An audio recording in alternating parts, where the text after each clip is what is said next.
Espero que todos estén muy bien y pues hoy vamos a- a ver una clase muy interesante, pienso yo. Este, es la introducción en esencia a algo que nos va a tomar algunas semanas ver con mucho detenimiento. El día de hoy vamos a continuar con esta serie de Interpretando las Escrituras y vamos a ver el tema número 11 precisamente de esta serie, que es figuras retóricas o figuras literarias. Cualquiera de las dos maneras está bien dicho, es muy claro, es correcto. Figuras retóricas o figuras literarias.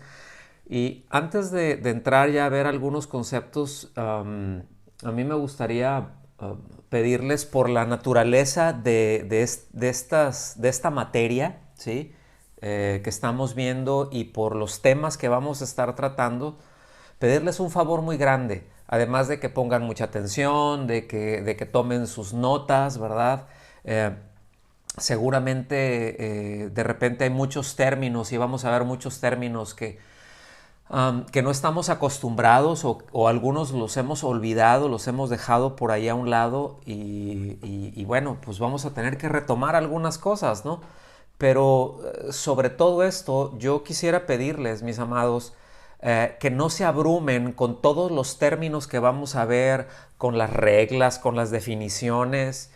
Um, la verdad es que en cuanto a figuras retóricas o a figuras literarias, pues son muchísimas, ¿sí? No vamos a verlas todas, definitivamente, vamos a ver algunas de las más importantes, ¿no? Así que si nosotros necesitamos detenernos un poquito más de tiempo en esta serie y en estos temas, conforme yo vaya midiendo, ¿verdad? En este sentido, porque queremos hacerlo muy rico, muy completo. Sí va a demandar un poquito más de nuestra atención, y repito, pero si necesitamos detenernos un poquito más de tiempo para apoyarnos en algunos materiales, ¿verdad? Que nos ayuden a comprender mejor esto que estamos hablando, pues lo vamos a hacer, porque no tenemos prisa, realmente, ¿verdad?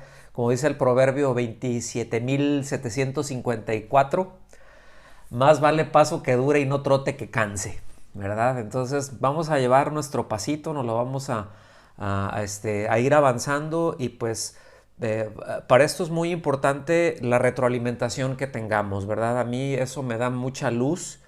Es una manera de medir, ¿verdad? La retroalimentación que tenga de ustedes, pues eso me deja ver también en dónde tenemos que reforzar un poquito más, o de pronto antes de ir al siguiente tema, como mencioné ahorita, ver algo de otra forma, ¿no? Algún material adicional que nos ayude. Son herramientas, hemos estado mencionando esto, son herramientas. Y que tengamos todos muy presente que el propósito de estas clases es esencialmente que podamos identificar las principales figuras retóricas o las principales figuras literarias, y poder diferenciar, ¿sí? Cuando se está hablando en un sentido literal o en un sentido metafórico, ¿sí? Esto va a ser muy importante. Cuando ya tenemos claro y nosotros podemos llegar ahí y empezamos a aplicar todas estas reglas y nos vamos familiarizando con todo ello, yo voy a estar repitiendo mucho de esto para que lo tengamos más familiar, ¿sí? Van a ver que con el uso, porque pues lo cierto es que con una clase no nos queda, ¿no? Ahora sí que la experiencia se adquiere con la experiencia, ¿no? O sea, no es la información que me llega acá, sino es el estarlo usando y el estarme deteniendo y el estar analizando. Eso es lo que nos da precisamente, es la práctica, ¿no? Entonces vamos a intentar al mismo tiempo para poder balancear, porque hay muchas partes muy técnicas en todo esto, eh, pero vamos a intentar ir un poquito más allá, de manera que podamos tener más claras, pues, cosas que se conocen como figuras de dicción, ¿sí? Que tenemos en nuestro idioma, porque acuérdense que no vamos a meternos al griego ni a nada de eso, porque realmente no es absolutamente indispensable. Tenemos herramientas suficientes y tenemos materiales en nuestro propio idioma que si nosotros lo vemos en nuestro propio idioma y precisamente le dedicamos un poquito más de tiempo para ver estas figuras de dicción que tenemos, que veamos algunos aspectos gramaticales y sintaxis y cosas de estas. Yo sé que suena mucho, pero la verdad yo estoy confiando en que el Espíritu Santo nos va a capacitar, ¿verdad? Que nos va a dar ciencia, que nos va a dar sabiduría, que nos va a dar inteligencia espiritual, porque pues yo no sé ustedes, pero yo creo que sí anhelamos ir un poquito más allá del promedio pues un poquito más allá del promedio de los creyentes, ¿no? O sea que, bueno, me quedo ahí con la lectura que tuve y ahí más o menos a ver cómo lo entendí. Yo creo que estamos intentando sacar la cabeza por encima del promedio, pues con el único propósito de conocer más al Señor, porque nos interesa su palabra, porque le amamos y porque queremos entender y tener en claro las cosas que Él nos dice, sabiendo que eso pues trae una demanda, ¿verdad? Mientras más se nos da, pues también más se nos pide. Entonces, o más se nos exige, o más se nos demanda, ¿verdad? Pero bueno, esa es la razón por la que estamos aquí, ¿cierto? Porque queremos aprender y queremos no llenarnos la cabeza. Como hemos dicho, no es el punto de quiero ponerme bien filoso, ¿verdad? Para poder ganar un debate o así es que en el trabajo ahí me están dando lata con esto y ahí hay un testigo de Jehová que me trae atravesado y etcétera. Entonces, nada de eso, ¿no? Es que tengamos las herramientas en primer lugar para nosotros nutrirnos, en primer lugar para nosotros crecer, para nosotros alimentarnos y que sea siempre lo más apegado al texto, ¿ok? Entonces, bueno, hay algunas figuras, estoy nada más dando una leve introducción ahorita, hay algunas figuras que son muy fáciles de identificar, las van a ir viendo. Hoy vamos a ver una de ellas y son muy fáciles de identificar.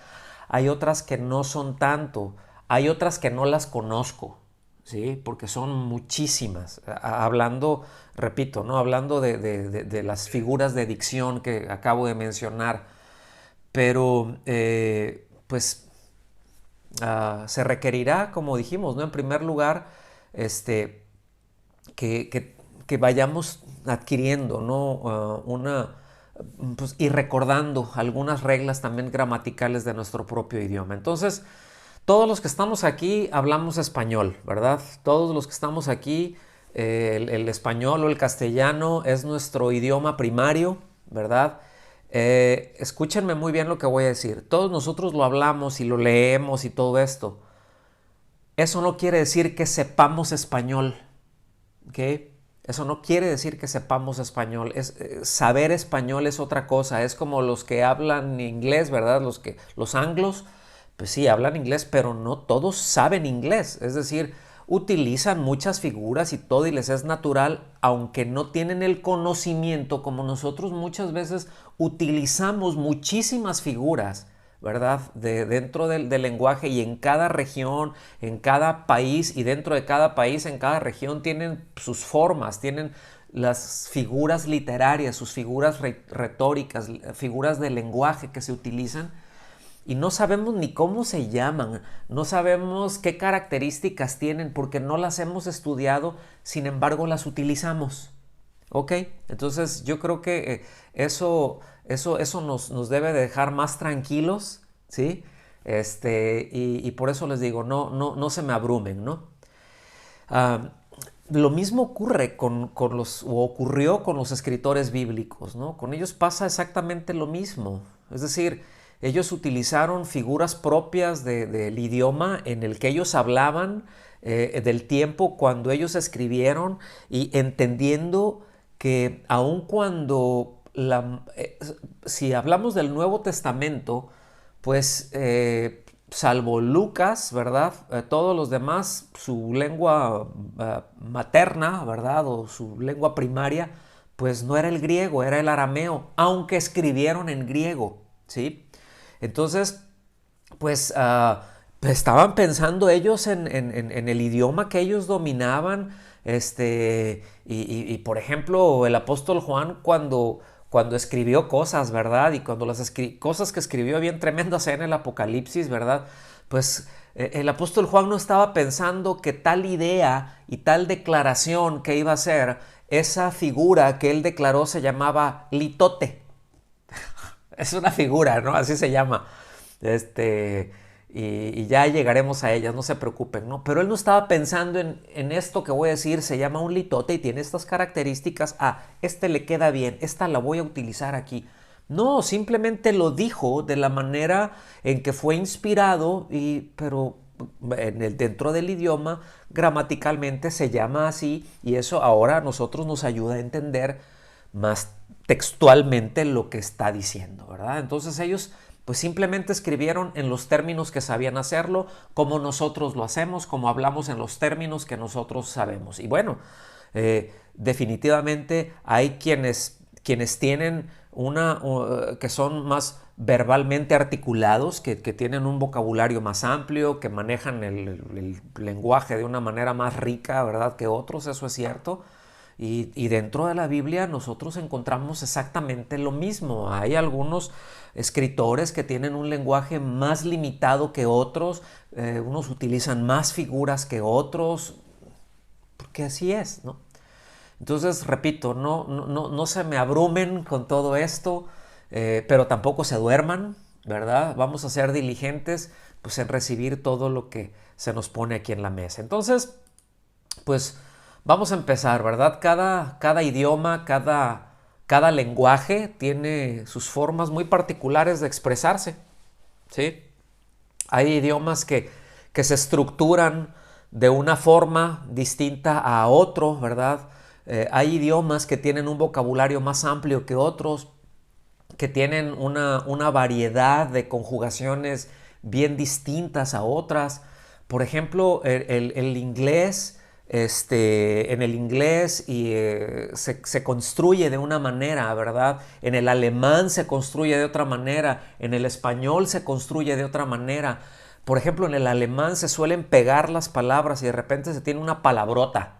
Y cuando digo una palabrota me refiero a una palabra muy grande, porque se forma de 2 o 3 palabras y las pegan. Y bueno, eso ya te dio un concepto. En el castellano luego no lo hacemos de esa manera, en el inglés tampoco. Y repito, hay algunas formas de conjugación que cada idioma lo tiene. Entonces, pues como nosotros hablamos español y las Biblias que leemos, ¿verdad? Bueno, si alguien lo lee aparte también en otro idioma, si lo lee en inglés o en otro idioma, pues qué bueno, qué rico. Es una riqueza poder comparar. A mí me gusta hacer eso, yo hago eso, incluso con un par de versiones distintas en el inglés, más versiones en español y eso es bueno, es muy enriquecedor. Eso es una práctica muy personal, ¿no? Este, pero bueno, por ejemplo, hay conjugaciones distintas. Hay tiempos que, por ejemplo, en el griego hay un tiempo que solamente existe en el griego que se llama presente histórico. Acuérdense, se llama presente histórico. Y en español no se tiene. Entonces, cuando en el griego está conjugado en presente histórico, en castellano o en el español necesariamente se tiene que traducir en pasado. Yo creo que más adelante, de hecho, tengo un ejemplo que se los voy a poner ahí, ¿sí? Solamente como un ejemplo, para ilustrar lo que les estoy diciendo, pero ese tiempo no existe para nosotros, pero en el griego sí. Ahora, gracias a Dios tenemos Biblias muy actualizadas, ¿verdad? Con los manuscritos que tienen una precisión del 99% o más, arriba del 99% con los manuscritos. Entonces, eso nos dice mucho, ¿verdad? Y bueno, hay figuras idiomáticas para describir, para comunicar ideas, ¿no? El griego, el latín tienen formas muy similares. Fíjense que por eso, para quienes hablamos español, nos es más fácil entender la estructura en el griego. Cuando lo estamos viendo en un interlineal es más fácil verla, entender la estructura que tiene la sintaxis que con los sajones o con los anglos, ¿no? Entonces hemos comentado en diversas ocasiones que los idiomas en los que fueron escritos la Biblia pues son esencialmente tres. En el Antiguo Testamento fue el hebreo y el arameo, ¿ok? Esencialmente el hebreo y el arameo. Y en el Nuevo Testamento pues el griego o el koiné. El koiné ya no es una lengua viva, vamos a decirlo así. Es un griego antiguo, pero era un griego muy, no quiero decir corriente, pero era muy común, ¿no? No era el griego clásico, no era el griego de los escritores clásicos, era un griego más del populacho, vamos a llamarlo así, el que manejaba todo mundo, porque es lo que estaba muy extendido. Entonces, hemos dicho también que el hebreo, perdón, y que el arameo son idiomas muy cortos de vocabulario y que aunque son muy cortos en el vocabulario que tienen, son muy ricos, por lo tanto, en figuras lingüísticas, ¿sí? Voy a poner algunos ejemplos más adelantito. Les he mencionado también que el griego es muy preciso, ¿verdad? Que los eruditos le llaman las matemáticas del lenguaje, porque es muy preciso. Entonces, yo desconozco si el griego no sé si alguno de ustedes tiene esto, ¿verdad? Yo desconozco si el griego, por ejemplo, es rico en poesía, ¿no?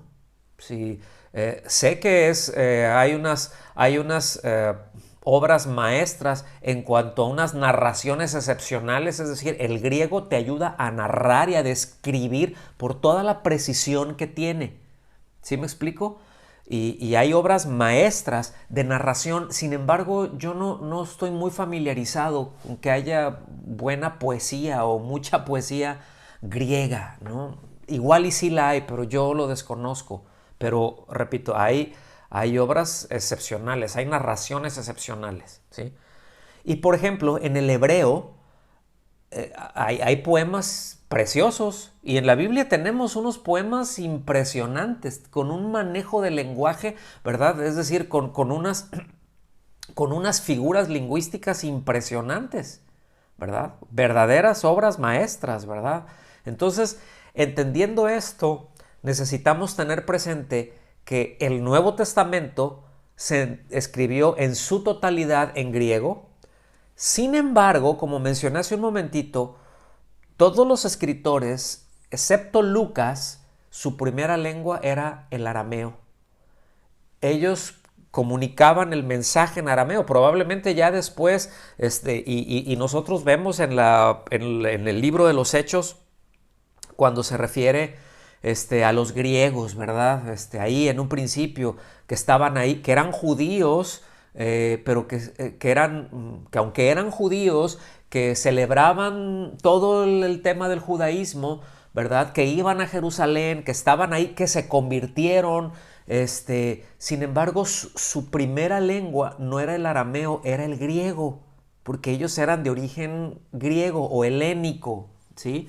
Entonces, por eso se les menciona así, no quiere decir que eran gentiles, dice, pues se refiere a ellos, es a los que hablaban griego, que era su primera lengua. Entonces, ellos empezó a ver todo este intercambio, y esto es muy interesante, hablando históricamente de esto, pero muchas de las figuras que ellos expresaron al escribir, digo, salvo Lucas, pues la expresaban en arameo, ¿verdad? Pero lo escribieron en griego. Entonces, esto es muy importante entenderlo. Y debido a esto, es que nos encontramos con un sinnúmero de figuras que se llaman retóricas o literarias, ¿verdad? Vamos a ver algunas de estas que también se llaman hebraísmos, ¿verdad? Que son expresados en griego, pero que son hebraísmos. Más adelantito los voy a ver, los vamos a ver. No se preocupen, repito, no se abrumen, tranquilos con esto, ¿no? Escuchen las clases más adelante y bueno, pues hay que Dios nos ayude, ¿verdad? Hay una tendencia, ¿no? que todos tenemos, ¿no? Y es a desarrollar la capacidad de expresión.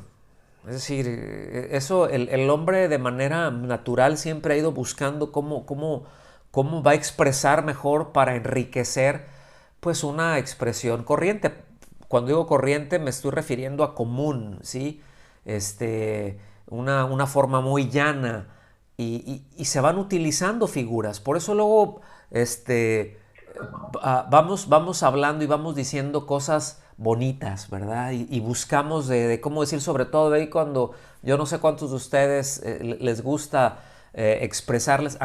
Yo les voy a confesar, a mí me gusta expresarle a mi esposa, me gusta expresarle mi amor y trato de encontrar de la forma en que lo pienso, maneras de desarrollar ese pensamiento, esa idea y decírselo de formas a veces incluso poco convencionales, ¿sí?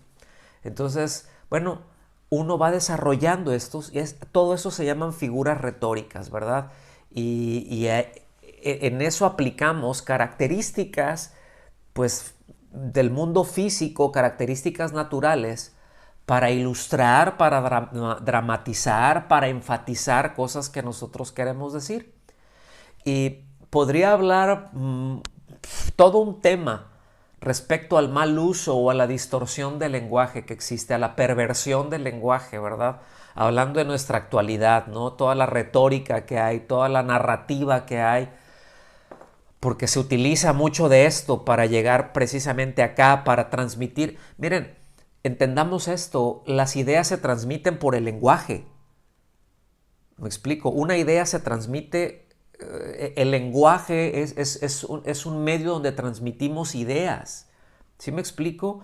En la música podemos transmitir otra cosa, podemos transmitir sentimientos, podemos transmitir sensaciones. Hay ciertos acordes, ¿verdad? Que luego uno le da, mete unos acordes con ciertas pausas en ciertos tiempos y te hacen sentir relajado. Hay otros que te hacen sentir alegre, hay otros que te hacen sentir triste. Bueno, son cosas que se expresan. Sin embargo, con el idioma, con el lenguaje, se expresan ideas, mis amados. Y esto es muy importante.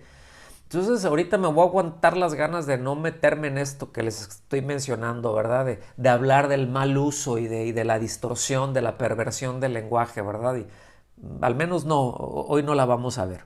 Entonces, vayan buscando ahí el Cantar de los Cantares, en el capítulo 4, por favor. Ahorita les voy a poner la lámina aquí. Pero de cualquier manera a mí me gustaría que ustedes abran su Biblia, que lo vayan buscando. Lo van a tener aquí en la lámina, en la nueva Biblia de las Américas. Ustedes tengan la versión que la tengan. Y está muy bien para que la comparen.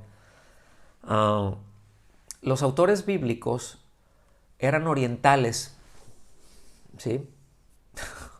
No eran occidentales. Todos eran de Medio Oriente, repito, salvo Lucas, ¿no? Y por ser orientales, ellos embellecen sus escritos con muchas figuras retóricas de un uso muy general. Por ejemplo, el hebreo, el arameo, ¿verdad? Que se llaman lenguajes o idiomas cognados, ¿verdad? Ugártico y todo, con el ugártico y todo esto. Bueno, que son cognados que se juntan, ¿verdad? Se toman y se mezclan porque tienen las mismas raíces. El árabe, sí, tiene mucha poesía y describen cosas de una manera realmente muy bella, ¿verdad? A veces se pasan en lo que a nosotros, que es una cultura occidental, pues nos parecería así como que, uy, pues no sé qué me quiso decir con todo esto. Por ejemplo, vamos a echarle un ojito al Cantar de los Cantares, al capítulo 4, versículos del 1 al 3. Yo ahorita acabo de utilizar una figura retórica, no sé cuántos la ubicaron. Yo dije una metáfora ahorita. Vamos a echarle un ojito, ¿sí? Vamos a echarle un ojo a esto. Ahora, echarle un ojo, pues, si se entiende como algo literal, pues, ¿qué dije? ¿Nos vamos a quedar tuertos? ¿Verdad? A ver, ¿vamos a quedarnos tuertos o estamos diciendo vamos a poner atención a esto? ¿Verdad que se entiende? Es una figura retórica que yo acabo de utilizar para decir, vamos a poner atención. Y todos lo entendimos, espero, ¿verdad? Entonces, Cantar de los Cantares. Vean qué belleza. Cantar de los Cantares, capítulo 4, versículos del 1 al 3. Dice, cuán hermosa eres, amada mía. Hasta ahí, ¿verdad? Cuán hermosa eres. Cuán hermosa eres. Otra vez, ¿verdad? Así está bien apasionado, ¿no? Bien ferviente. Tus ojos son como palomas detrás de tu velo.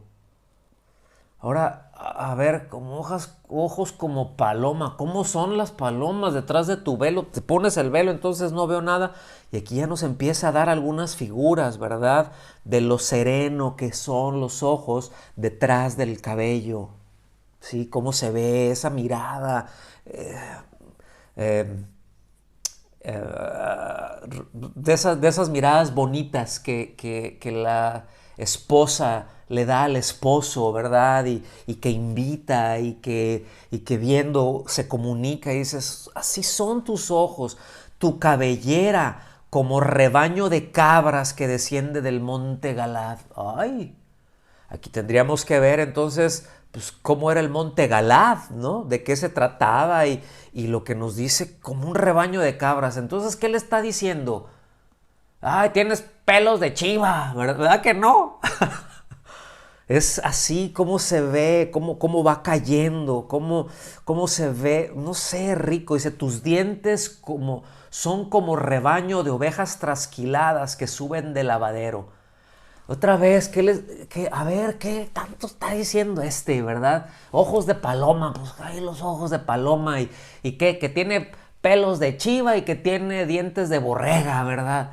Pues evidentemente no está diciendo esto, está diciendo que tiene esos ojos muy serenos, un cabello alborotado, ¿verdad? Y unos dientes blancos muy parejitos, muy bonitos. ¿Sí? Dice, todas tienen mellizas, hablando, imagínate, puras, o sea, parejitas, mellizas, borreguitas, ¿verdad? Corderitos, mellizas, ninguna de ellas ha perdido sus crías. O sea, le está diciendo, no estás chimuela, tienes toda tu dentadura y toda tu dentadura se ve muy bonita. Sí, vean qué bonito está utilizando esto. Dice, tus labios son como hilos de escarlata. ¡Wow! No está diciendo, tienes la trompa grandota y bien roja, ¿verdad? No, estás trompuda. No, tus labios son como hilo de escarlata y tu boca encantadora. Tus mejillas como mitades de granada detrás de tu velo. O sea, estás chapeteadita y se te ven los ojos y estás hermosa. Ay, ¿verdad? Qué bonitas cosas dice aquí. Y hasta me dieron ganas de terminar la clase e irme ahí con mi esposa a decirle esto, a recitarle esto, ¿verdad?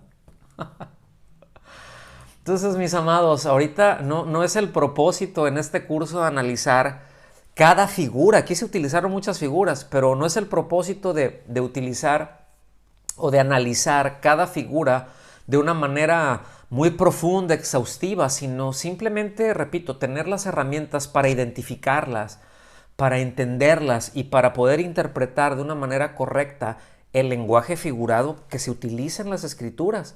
Entonces, que yo puedo ubicar, esto es un lenguaje figurado, este es un lenguaje literal. Cuando es un lenguaje figurado, a ver, me voy a echar un clavado, voy a ir más para allá a ver qué es todo lo que le está diciendo. Como no es nuestro idioma y la idea fue expresada no en nuestro idioma, va a utilizar unas figuras diferentes de las que utilizamos nosotros en el castellano. Entonces voy a tener que ir a investigar qué figuras, cómo son en ese idioma que se escribió. Toma tiempo, ¿sí? Por eso estoy diciendo, simplemente ahorita no podemos entrar en esto porque esto es un curso de años. ¿Sí? Esto sería un curso de años, hacer eso. Entonces, lo que intentamos hacer, ¿verdad? Es precisamente poder capturar esto, ¿verdad? cuándo es un lenguaje literal, cuándo es un lenguaje figurado, entender las figuras que se están tratando, porque si nos detenemos a ver el simbolismo, los significados, bueno, eso nos va a ayudar a apreciar la belleza, definitivamente, la riqueza del idioma, pero nos va a tomar tiempo. Eso toma tiempo y eso toma dedicación y a veces es lo que nos hace falta. Sí, esa es la verdad. A veces queremos las cosas bien rápido y queremos ahora sí que hágase todo rápido y sin esfuerzo. Y mis amados, en este asunto eso no va a ocurrir. Esto demanda tiempo, demanda horas de lectura y detenerse y buscar, indagar y como hemos dicho, ¿no? Tener los materiales adecuados para ir buscando. Entonces no se abrumen, tranquilos, vamos a ir al paso, vamos a ir creciendo y que puedan, a mí me interesa mucho que puedan ustedes ubicar un antes y un después del curso. Es decir, yo ahorita ya tengo un poco más de herramientas que ya le voy cobrando más sentido cuando voy a las escrituras y puedo entender más cosas y eso es muy rico, ¿sí? Todas las expresiones van a ir cobrando un sentido, ¿verdad? Acuérdense, el sentido que tiene la palabra de Dios, el sentido con el que fue dicho, va a ir cobrando, vamos a ir entendiendo, lo va a ir cobrando más fuerza y de eso se trata todo este asunto, ¿sí? Entonces, hay figuras literarias o las figuras literarias que se usan más comúnmente dentro de las escrituras, tiene el propósito de dar ciertos efectos al lenguaje. Como siempre que escribimos, ¿verdad? O siempre que nosotros nos expresamos. Por ejemplo, en medio de nosotros hay algunos que en algún momento son bien exagerados, ¿verdad? Hiperbolizan. Esa es una hipérbole, esa es una figura. Exageran un montón. Ya te dije 10,000 veces que no vinieran. Acá me dijiste una. No, te dije otra vez y es que tú nunca me pones atención. No, sí te pongo, pero es que no te escuché. ¿Sí me explico? Y utilizamos todo porque siempre eso es algo, otra vez, aunque no sé si se llama un hipérbole, no sé cómo se llama eso que estoy diciendo, ¿verdad? O si estoy magnificando o qué es lo que estoy diciendo, pero simplemente yo así lo digo porque son las figuras en las que expreso el lenguaje. Entonces, hay algunos propósitos en los que están en las escrituras para esto y vamos a verlos, ¿verdad?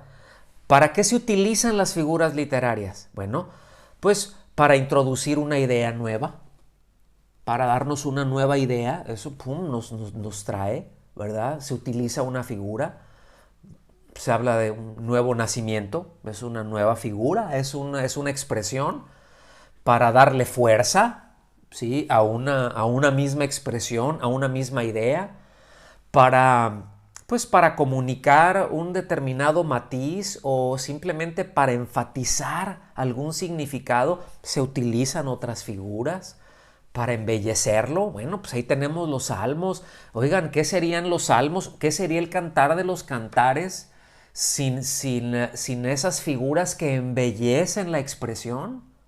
Pues con razón se les dicen que son poéticos, ¿verdad? Es un libro poético.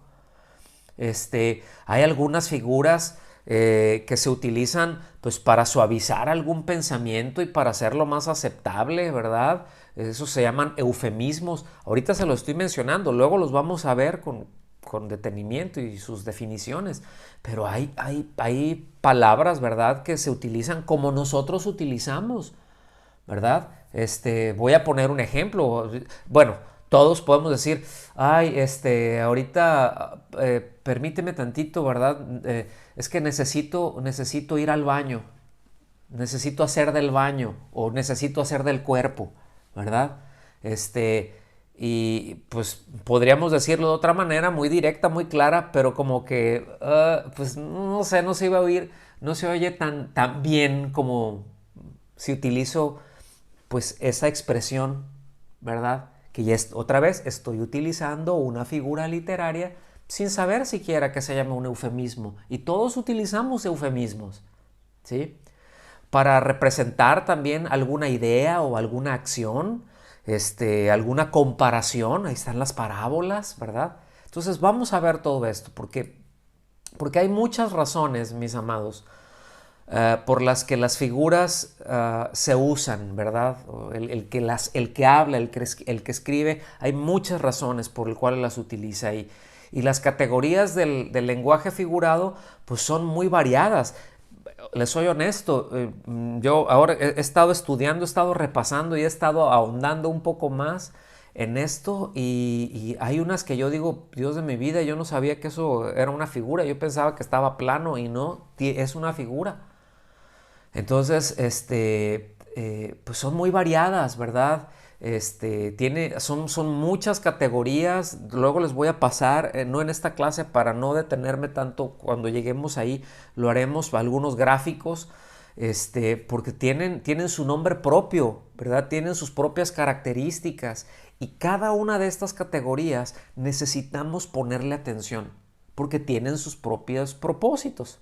Entonces, es esencial, es de vital importancia que cuando estamos nosotros leyendo para entender, cuando lo estamos interpretando, pues sepamos cuándo se utiliza una palabra según su significado, si es figurado o si es literal. ¿Okay? Cuando se está haciendo una expresión, si es otra vez, ¿verdad? Repito, a ver muchas conforme vayamos viendo ejemplos, ¿verdad? De cada una de las figuras, vamos a ir por ahí. Miren, vengan por favor conmigo a Juan, al capítulo 4, versículos del 10 al 12. Yo se los voy a leer aquí. Es un pasaje muy conocido, pero si ustedes recuerdan, vimos 6 puntos por los cuales son importantes y por los cuales se utilizan muchas figuras o las figuras. Aquí se utilizan varias, ¿verdad? Y fíjense, dice, Jesús les respondió, si tú conocieras el don de Dios. Este era un término nuevo para la mujer samaritana.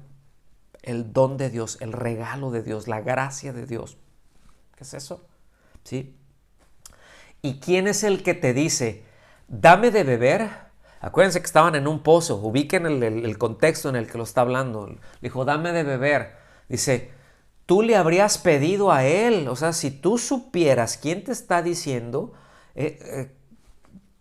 híjole, tú te hubieras volteado y tú me hubieras dicho, no, tú dame de beber. ¿Sí? Dice, y él te hubiera dado agua viva. Vean que ahí lo puse en negrillas. Agua viva es una referencia que el Señor Jesucristo está haciendo a Jeremías capítulo 2 versículo 13. Ahorita vamos a ir para allá. En el versículo 11 dice, ella le dijo, pausa. Vean cómo ahí tiene una estrellita cuando dice, ella le dijo.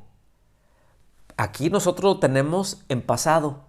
Pero en el griego, en los manuscritos, están en presente histórico, ¿verdad?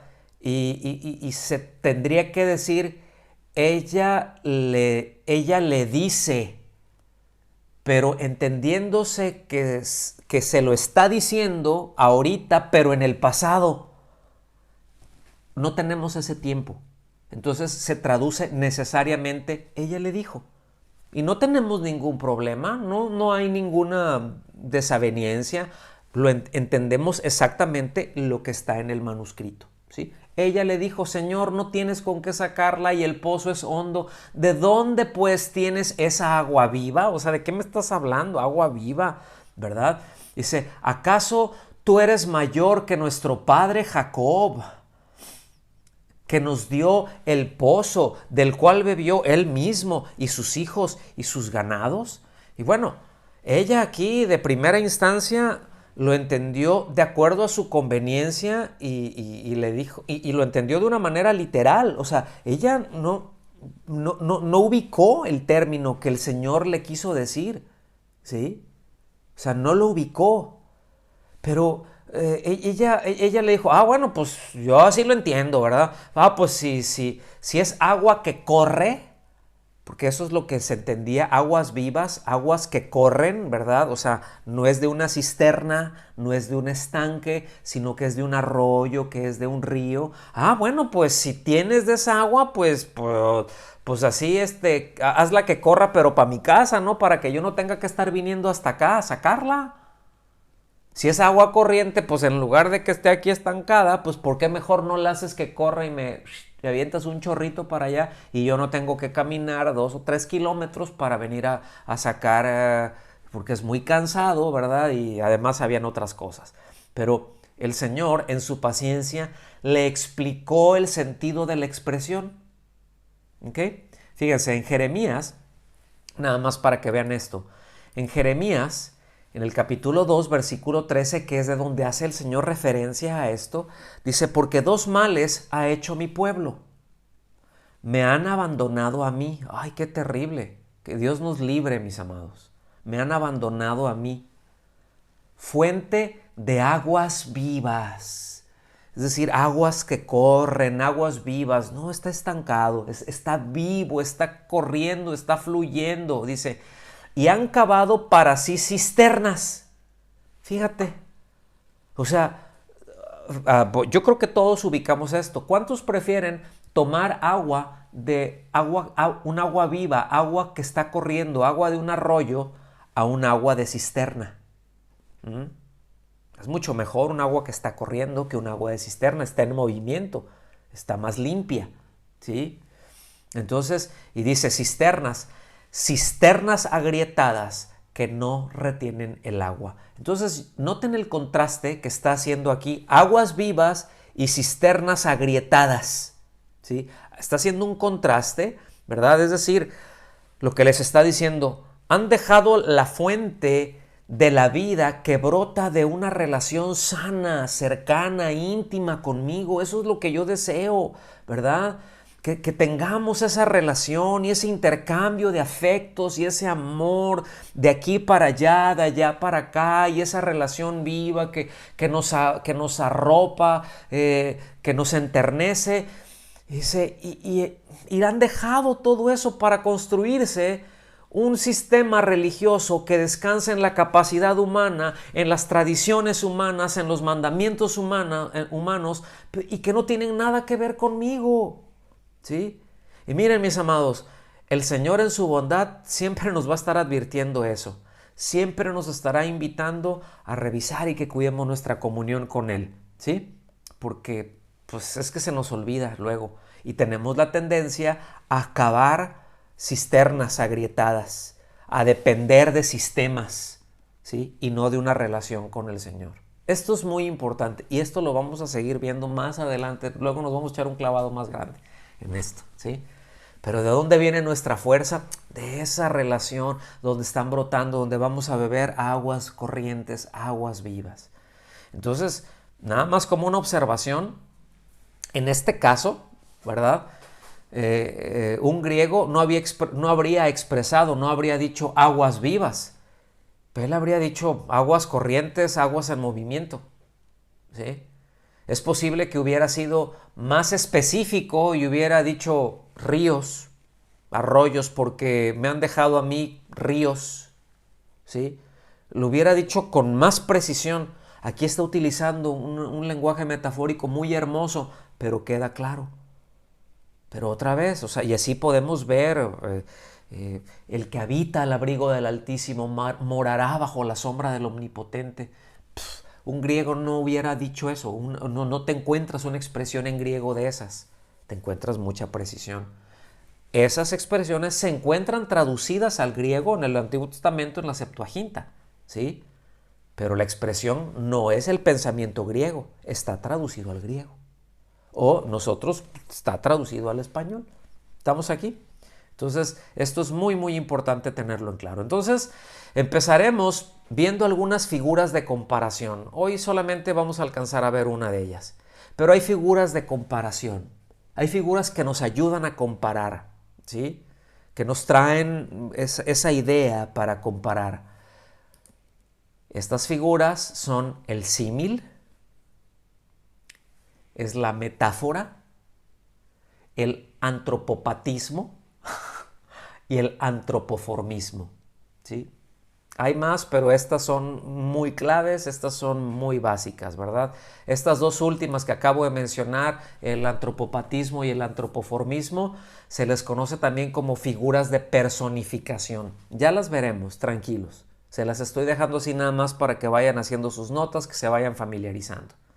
El símil, metáfora, antropopatismo, antropomorfismo.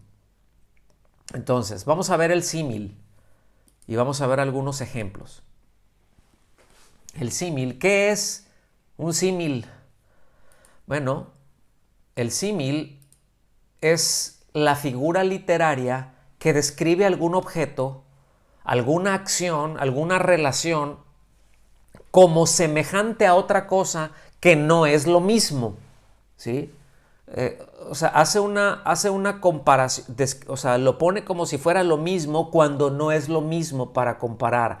¿Qué quiere decir esto? ¿Cómo se utiliza?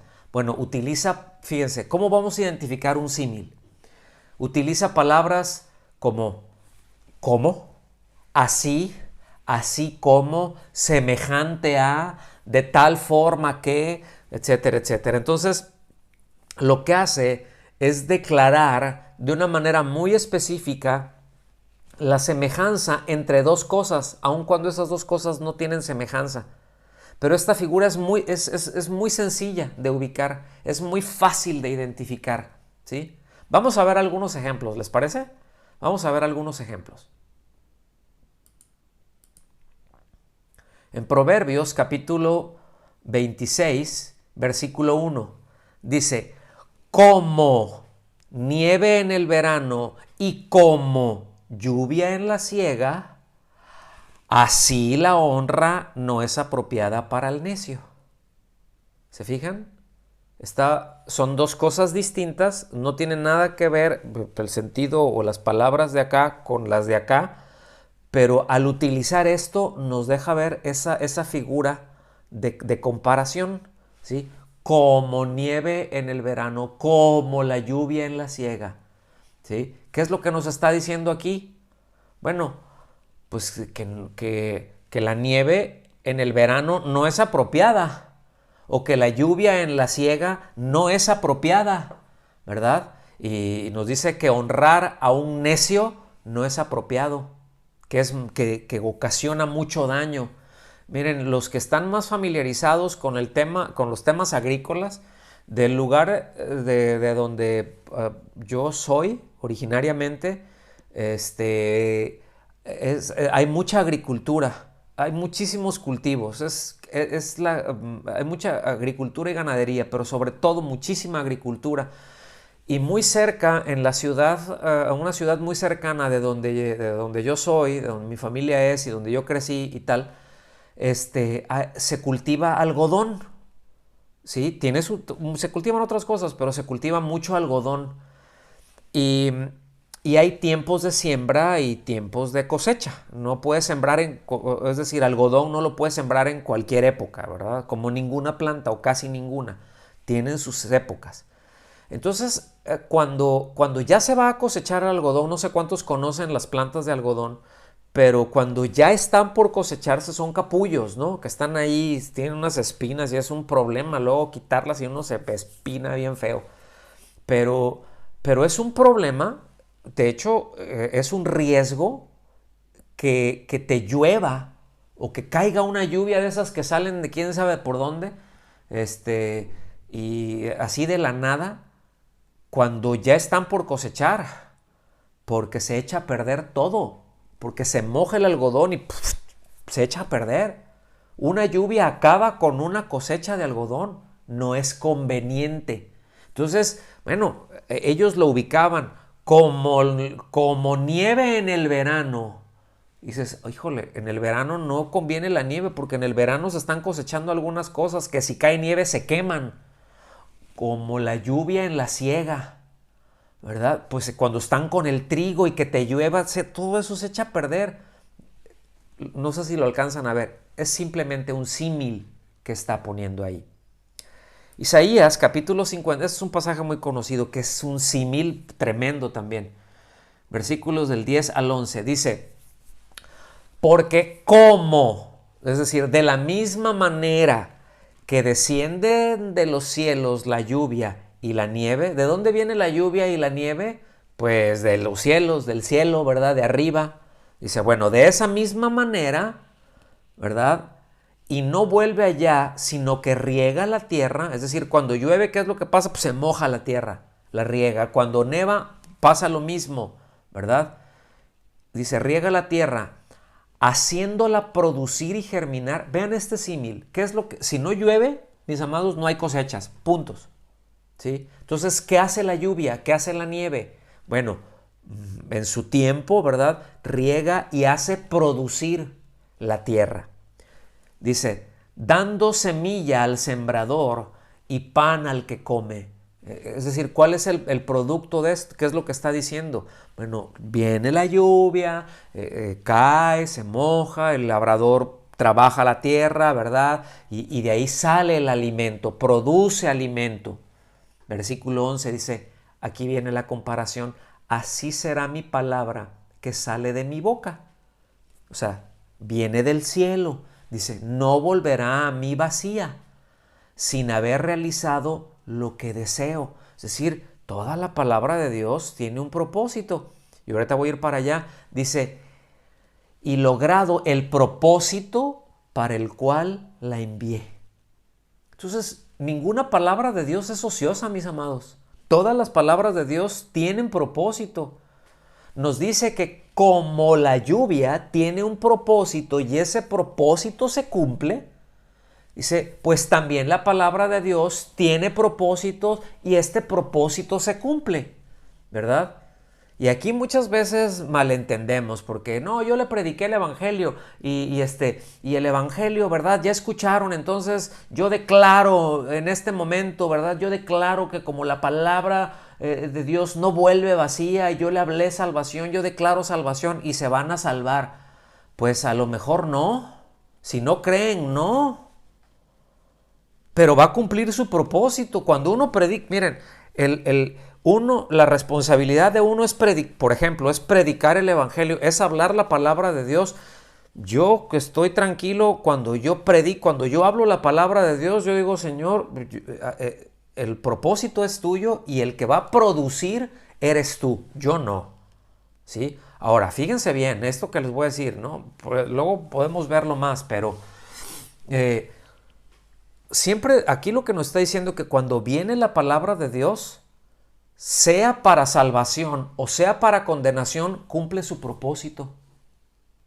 Es decir, no que Dios condene al hombre, pero el hombre, como ya está condenado, y Dios le habla al hombre para que se salve, si cree, se cumple el propósito y salva al hombre. Si no cree, bueno, esa persona no se va a salvar, aunque potencialmente estaba todo hecho para que él se salvara, pero no creyó. Y cuando tenga que rendir cuentas, va a decir, bueno, es que el propósito se cumplió. No, pero es que yo pensaba diferente, yo pensaba que era otra cosa. Pues tú pensabas, pero el propósito se cumplió. Fuiste notificado, se te predicó el evangelio y decidiste rechazarlo. El propósito se cumple. Otro símil, ¿sí? Miren, como en estos casos que acabo de mencionar ahorita, y hay muchos más, pero está explícito el símil, ¿verdad? Como nieve en el verano, así tampoco, como desciende, así será, ¿ok? Pero en otros casos hay símiles que existen, pero no está explícito, sino que está implícito.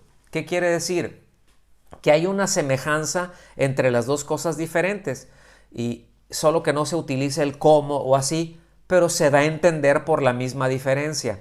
Seguimos ahí en Proverbios 26 para que vean de lo que estoy hablando. ¿Sí? Dice, el látigo es para el caballo, la brida para el asno y la vara para la espalda de los necios. ¿Verdad? Entonces, podría decirse, o sea, ahí el símil está implícito.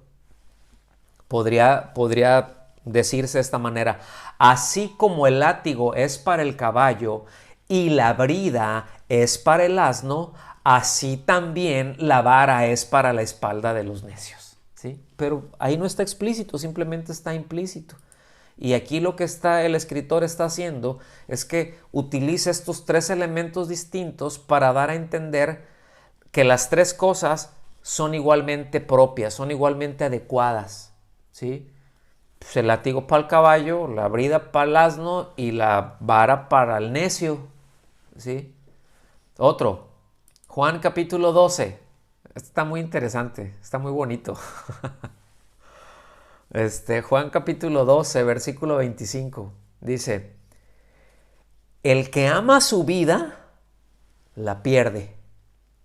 Y el que aborrece su vida en este mundo, la conservará para vida eterna. Aquí hay un símil. El que ama su vida, la pierde. Pero ¿en qué es similar es el que aborrece su vida? Es decir, aborrecer su vida no es de que, ay, soy un miserable. Sí, ya sabemos que todos lo somos, pero no se está refiriendo a eso. Cuando dice el que aborrece su vida en este mundo, es decir, no la valoro como algo importante lo de este mundo, pues eso me ayuda a conservarla, ¿verdad? En el aspecto espiritual eterno. ¿Qué es lo que nos está diciendo? Que aferrarse a las preferencias de la vida en este mundo es infructuoso, que no es como echar las cosas en un costal roto, en un saco roto, ¿sí? Y que conlleva a una pérdida eterna. Eso es lo que está diciendo. Ese es el símil, ¿sí? En otras podríamos decirlo así. Así como el que ama las cosas de este mundo o así como el que prefiere las cosas de este mundo tendrá una pérdida eterna, ¿sí? No sé si me explico, pero está llevándote hacia allá, a hacer esa comparación.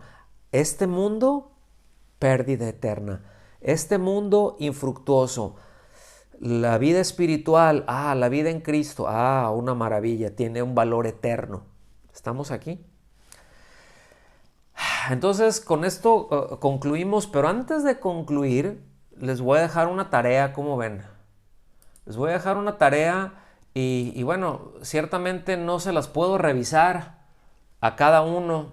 Yo confío que la van a hacer, ¿verdad? Voy a confiar en que van a ser diligentes porque quieren aprender y porque se van a esforzar en esto. Vean lo siguiente, esta es la tarea para esta semana. Está muy fácil, simplemente esto los va a ayudar a ejercitarse un poquito en esta figura que vimos, en esta figura de comparación, en los símiles, ¿sí? Examinen los símiles que existen en Génesis 13:10, en 13:10, el 16 y después en Génesis 15:5. Es decir, Génesis capítulo 13, versículo 10 y versículo 16 y Génesis 15, versículo 5. Ese es uno. El otro, vean el símil que hay en Jueces capítulo 7, versículo 12. El otro o los otros en Proverbios capítulo 26, versículos 18 y 19. Hoy vimos dos ejemplos de símiles en Proverbios. Proverbios tiene muchísimos símiles, muchísimos. ¿Sí? Yo creo que es una de las figuras más utilizadas en Proverbios. En Isaías capítulo 1, versículo 8, ahí hay otro símil bien tremendo, ¿sí? Entonces, esa es la tarea que les quiero dejar para esta semana, ¿verdad? Y bueno, pues con esto, mis amados, concluimos el tema de hoy. Espero que hayamos aprendido mucho y que le tomemos más sabor a todo esto que estamos viendo. Amén. Pues muchas gracias por la atención que pusieron y que Dios los bendiga.